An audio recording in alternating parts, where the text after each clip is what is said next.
Let's move on to one that's actually worth staying on, because I feel like all the previous ones have just been a little off-putting. Rock.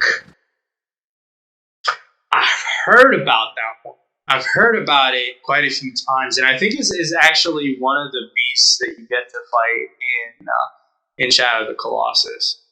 A really cool-looking King of the Skies, sort of. A popular Looks like myth. another mix of like a falcon or eagle. Yeah, I think it's sort of its own breed, though. So okay, let's actually read up about it. A popular myth among travelers and merchants: the rock was a giant bird of prey, rumored to be strong that it could snatch an elephant from the ground. See, that's what I mean, right? Like it's not even like a crossbreed or anything like that. It's just the king of the skies. Like it's its own thing, but big enough to snatch an elephant. Wow, that seems too ridiculous. Stories of the giant fowls originated in Arabic fairy tales and mythology before making their way to the West in accounts by travelers like Marco Polo, who noted that the rock's preferred hunting method was to drop its victims from deadly heights and then prey upon the carcass. Interesting. So it is like its own breed, but it still carries that, like, a predator from the sky mentality, right? Where they carry their prey, and most commonly, the big snakes and pythons, and just like drop them from really high above the ground and then just feed on. Well, this thing seems like the most plausible of the creatures, honestly. Yeah, it really does. Because there are actual skeletons of big birds. Yeah, but really as big as one that could carry a massive elephant and just be able to fly with him easily, just with the muscles of its wings. It seems... Yeah, no. insane. I think that was an exaggeration. That is the exaggeration. But the fact that Marco Polo referenced it, and the fact that, like one of the really popular historians of our time out here in the Middle East, Ibn Battuta, a Moroccan philosopher, he wrote that he once confused a rock for a floating mountain because of its size. And other legends stated that its wingspan, typically described as being about 50 feet, was so huge that it could bolt out the sun.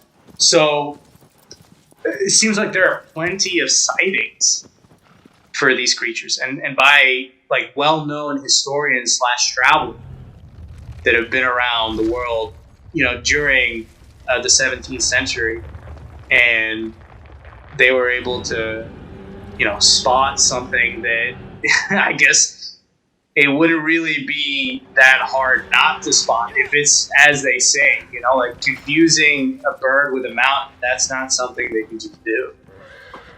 That's my one thing about these sightings of these huge creatures. If they were as huge as they say, also you have to account, do they have the typical lifespan? If so, then they'd be dead, but you'd think there'd be, similar sized creatures maybe, or maybe they were the king of their kind, sort of. Yeah. Who knows? I think that could be the case, and it brings me to the point that I discussed earlier, if you remember, Steph, where, it's in the nature of man to destroy any and all what they would consider to be threats, even though they don't quite understand it. So even though it might not be a threat to them, even though it might not actually be a threat to them, per se, yet there are records of all these creatures. Like, even during our lifespan, there are creatures that are, dying out. Like, who knows, maybe hundreds of years from now, when people would actually see a panda, they would think that, it's just, a bunch of crazy people way back in the day that thought they saw a bear that looked friendly or looked, the way the panda looks. It could be that a lot of these creatures did exist at some point, but they were man probably buried. hunted into extinction. Exactly, man not only buried them in the mud, but they also buried their own shame because they decided not to bring up the fact that they did that to these creatures. It's not like they Despite had them, social media back then and be like, look at my big kill, guys. yeah, despite them not being hostile towards them. You see what I mean? And so I feel like we should just their always sheer be. size was intimidating. Well, yeah, intimidation is one thing, but okay, so for example, you said it yourself. You're, like 5 feet tall, and you don't feel like you would ever be intimidating to anyone.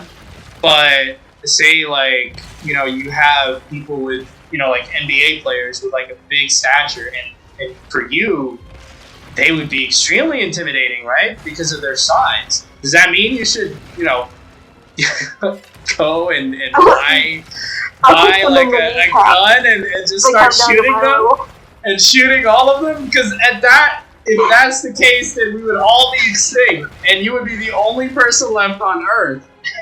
I don't think there are many people who are as short as you or as small as you.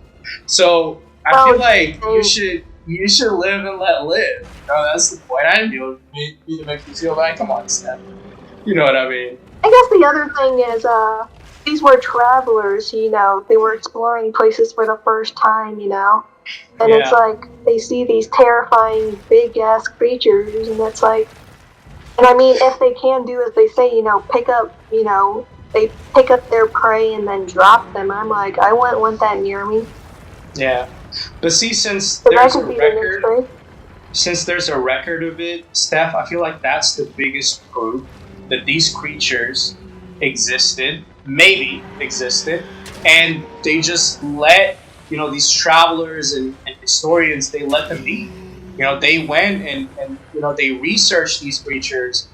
They looked at them from obviously many different angles to the point where they're able to draw them and discuss them in detail. What their tails were made of, what their skins were made of, and all that. Like you don't just do that by like a quick sighting of the creature and then just like go to hiding and then claim all that. No, it should have been like, or at least it feels like it should have been where they sort of had an in-depth analysis of these creatures, and yet they were able to survive and tell the tale. And so this is apparent. Man has always been destructive towards things that they don't understand, things that they cannot communicate. Just because of the fact that, they sort of have that ego where they feel like they should always be at the top of the food chain. And anything that seems that can potentially topple that food chain or potentially, harm you, they would have to take it down. I think that's one thing we should definitely be conscious of, Steph, as humans. Yeah, I won't kick your kneecaps because you're taller than me. Don't worry. I hope not. And with that, I think we could end our episode. Yeah. It's been fun. So Steph, my do you have anything you want to add? is, I think a lot of those creatures were like embellishments, kind of exaggerated a bit, but some of them are believable, but, all we can say is who knows, it's all speculation. Guys, how about you tell us what you guys think? Steph thinks that it may have been an embellishment. I think that maybe, we've seen some pretty gnarly things in history. Things that, are sort of hard to believe. Whether, you're religious or whether you believe in the stories of philosophers or fanatics or whatever. Tell us what you guys think in the comment section below. Do you think these creatures existed at some point? Or do you think it's all just the imagination of some possibly doped up philosopher?